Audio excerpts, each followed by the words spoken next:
We need to see how far back Red Bull is. It doesn't sound like they had the best test. I think coming into day one, the car sounded pretty strong. I think when you got to day three, when they started making updates, it doesn't sound like the car was as compliant.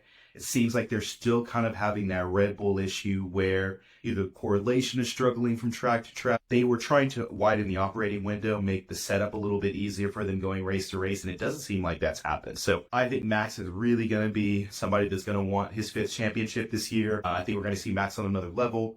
But is he going to be able to outdrive the Red Bull and get us there is another question. Once we get through Australia, I think once we get through China, we'll have a better representation of who's going to win this drivers' championship. I think with how weak Lando was losing positions last year, if Max is within a tenth or two, and depending on the updates that Red Bull brings, there could be a lot of updates brought from testing to week one.